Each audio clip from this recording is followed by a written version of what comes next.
அது மட்டும் இல்லாமல் சரி ஹீரோவே அவன் தனியாக நினச்சிக்கிறான், எல்லாருமே அவங்க ஒரு ஹீரோ அப்படின்ற மாதிரி நினச்சி போனால் போகும்போது மற்றவங்க எல்லாருமே அவனை ஹீரோவாக நினைக்கணும் வர நினைக்கிறான். அது மட்டும் இல்லாமல் இன்னொரு விஷயம், அது வந்து என்ன சகிச்சிக்கவே முடியாது. அதாவது அவன் வந்து என்ன நினைக்கிறான்னா, நம்ம வந்து ஒரு ட்ரெண்டிங் மெட்டீரியலு, ட்ரெண்டிங்க, நான் வந்து ட்ரெண்டில் இருக்கிறேன், என்னை வந்து ஒரு இன்டர்வியூ எடுத்தீங்கன்னா வந்து நீங்கள் வந்து ட்ரெண்ட் ஆயிருவீங்க அப்படின்ற மாதிரி சொல்கிறான். நான் ஆல்ரெடி வைரல் கண்டென்ட் பாரு. நான் ஒரு கோயில் போனாலே நான் ஒரு என்னோட இதெல்லாம் எடுத்து பாருங்க. நான் ஒரு கோயில அவன் இன்டர்வியூ எடுக்கிற சேனல் எல்லாமே, அதாவது பேர் ஈரெல்லாம் தெரிய மாட்டேது. எப்போதாங்க புதுசாக ஏதாவது சேனல்லாம் வருது, அவனை கூப்பிட்டு வச்சு நம்ம இன்டர்வியூ பார்த்தோம்னா நம்ம பெரிய ஆளாம் அப்படின்ற மாதிரி எடுத்துருக்காங்க. இதில் ப்ரோ டிவி வந்து ஒரு பெரிய சேனல். நீங்கள் எதுக்கு அந்த ஆளை கூப்பிட்டு வந்து இன்டர்வியூ எடுத்தீங்கன்னு எனக்கு ஒன்றும் புரியல. ஆனால் என்னன்னா, அந்த எடுத்தார்ல ஆங்கரு, அவர் வந்து நார்மலாக தான் கேட்டார்.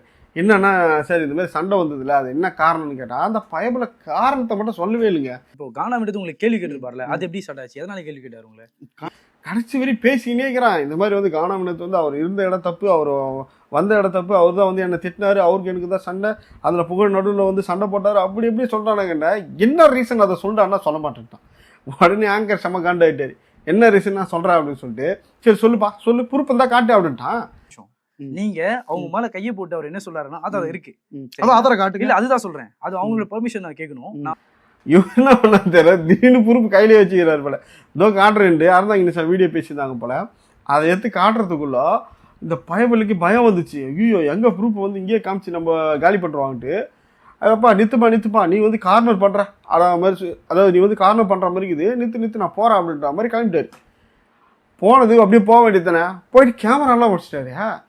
அடே உன்னை கூப்பிட்டதுக்கு ஒன்று வீடியோக்கு வந்து, அதாவது என்னன்னா உன்னை கூப்பிட்டாங்கன்னா இது மாதிரி தப்பாக பேசுகிறாங்களா, அதை உன்னால் பேச முடியுமா பாரு, இல்லையா எனக்கு இன்டர்வியூ வேணாங்க நீங்கள் தப்பாக பேசுகிறீங்கன்னு சொல்லிட்டு போயிடலாம். இந்த கேமராவை அடிக்கிறது வேணும்னே பிரச்சனை பண்ணுது. அந்த இடத்துல அவர் அடிக்கவே இல்லை.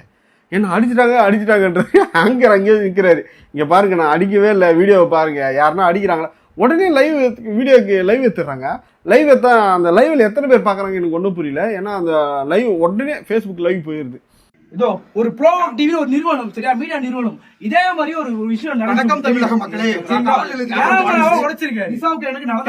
லைவ் போன உடனே அப்படியே மக்கள் 1 லட்சம் பேர் வந்து பார்த்துருவாங்க.